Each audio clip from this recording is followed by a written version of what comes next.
কুমড়োটা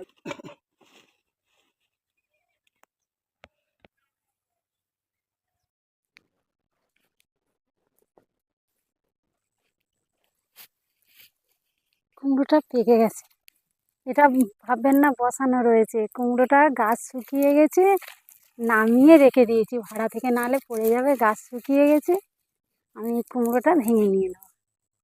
নমস্কার, সুজাতা রন্ধনশালায় আপনাদের সকলকে অনেক অনেক স্বাগত। আজকের আমি বাগানে কাজ সব সারা হয়ে গেছে, আপনারা তো দেখলেন। আপনাদের দাদা আমি টমেটো তুলে ঢিবি করলাম, এবারে রান্নাঘরে চলে যাব। তার জন্য আজকে নিয়ে নেব কুমড়োটা, ভেঙে নেব। আর সেদিনে কাঁচকলা কেটে নিয়ে গেছি, সেই থোড় রয়েছে। আজকের কাঁচকলা থোড় দিয়ে আর কুমড়ো দিয়ে দারুণ স্বাদের একটা রেসিপি করব। আপনারা পুরো ভিডিওটা দেখতে থাকুন, অবশ্যই আপনাদের খুবই ভালো লাগবে। আশা করছি আপনাদের ভালো লাগবে। এই কুমড়োটা নিয়ে নেব।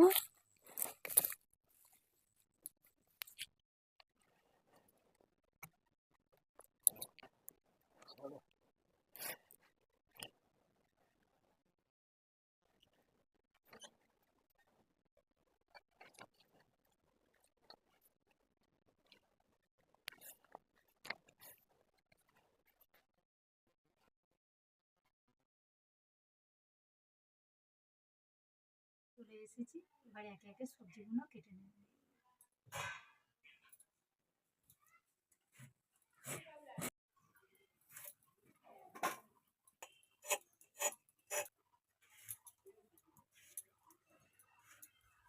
একদম করছি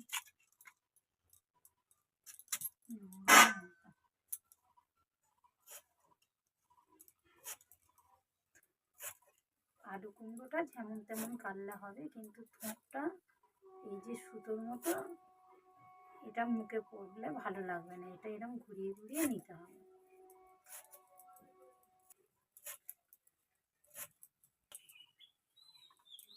এই থোড় মোচা খাওয়া খুবই উপকার। আমার দিদিমার থেকে এগুলো শেখা। ছোটোবেলায় দেখতাম উনি এরকম হাত ঘুরিয়ে ঘুরিয়ে কাটতেন। উনি থোড় মোচাটা ভালো যেমন বানাতেন, তেমনও ভালো করে কাটতেন।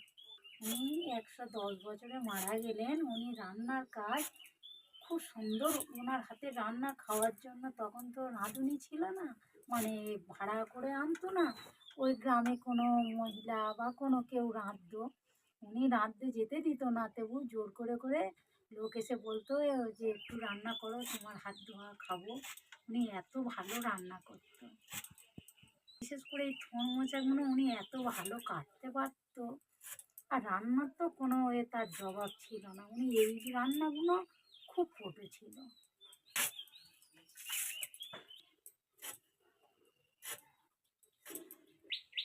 আমার সবগুলো কাটা হয়ে গেছে, এরকম গোল গোল করে মাছ ছাড়িয়ে কেটে নিয়েছি। এবারে আমি এই চাকাগুলো মিহি মিহি করে ধুলো ধুলো করে কেটে নেব।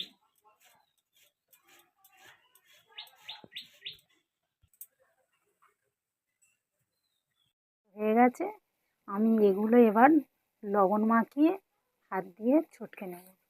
অসুবিধা হয় আপনারা একটু শিলনোড়ায় থেঁতেও নিতে পারেন। আমার এটা একদম কচি নরম, এই হাত দিয়ে হয়ে যায়। এবং চটকে কিছুক্ষণ রাখার পরে এটা জল বেরিয়ে যাবে।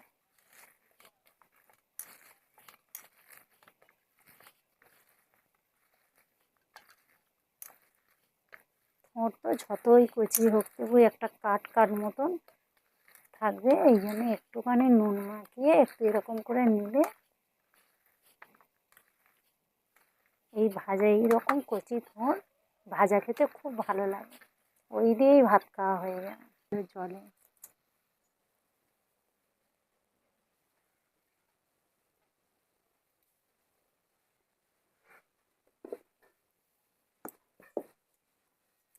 আমি থোড়ের ঘন্টের জন্য মাছের মাথা নিয়েছি, এটা রুই মাছের মাথা।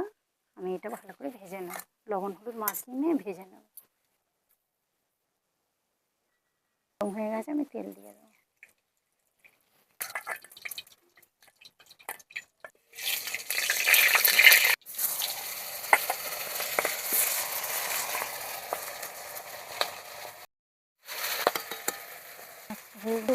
এটা হতে থাক, আমি আদা জিরেটা বেটে নেব।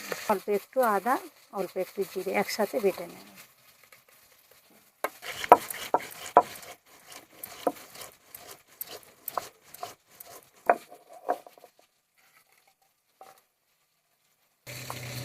হয়ে গেছে, আমি তুলে নেব।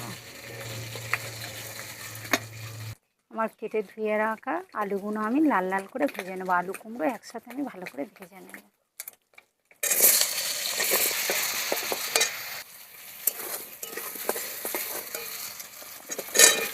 কুমড়োগুলো আমি আলুর সাথে ভেজে নেব, ভেজে নেব।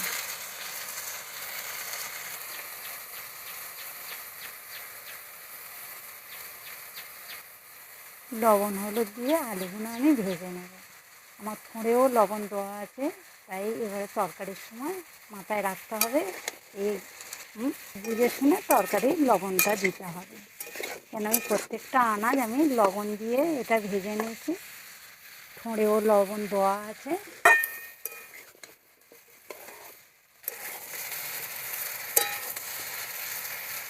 ভালো করে আমার ভাজা হয়ে গেছে, আমি এটা ঢেলে নেব। কড়াই আমি তেল দিয়ে দেবো, ফোড়নটা করে নেব। দিয়ে দেবো 5 ফোড়ন, তেজপাতা ছিঁড়ে দেব,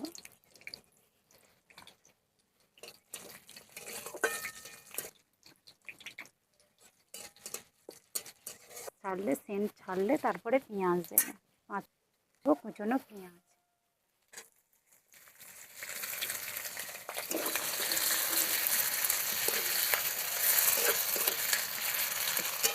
পেঁয়াজ আমার ভালো করে ভাজা হয়ে গেছে।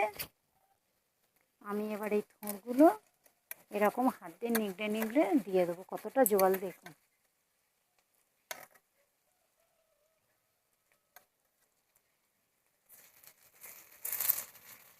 কইটুকু হয়ে গেছে। যা কাঁকড়া দিয়ে খুব ভালো যায়, চিটি কাঁকড়া, তেলো কাঁকড়া, সমুদ্রে কাঁকড়া হলে কোনো কথাই নেই। এই থোড় কুমড়ো দিয়ে ঘন্টটা কাঁকড়া দিয়ে খুব সুন্দর খেতে, পুকুরে চিংড়ি দিয়ে ভালো হয়।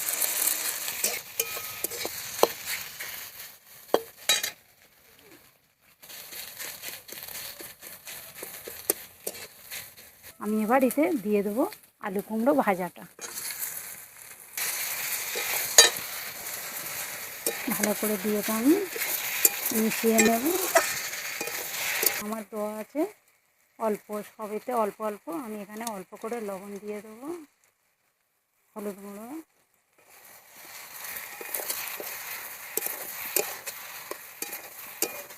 দিয়ে দেবো বেটে রাখা মশলাটা, এবার দিয়ে দেবো।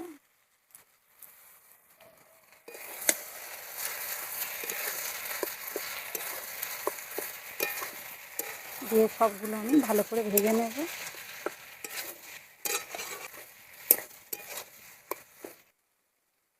আমি আলাদা করে শুধু প্লেটটা ধুয়ে সামান্য একটুখানি জল দেব।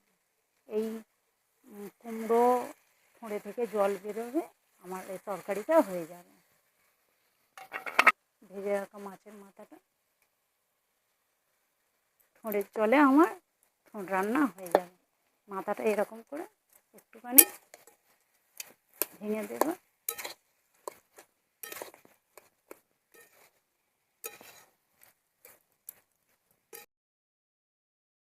চেরা কাঁচা লঙ্কা দিয়ে আমি চাপা দিয়ে দেবো। এটা আমার এবার অল্প আছে, এটা এবারে দিকে দিকে হতে থাকে।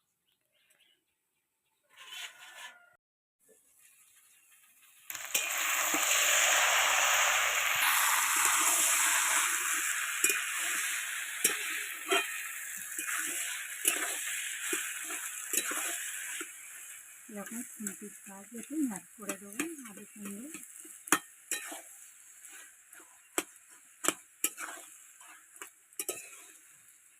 এবার দিয়ে দেবো চিনি।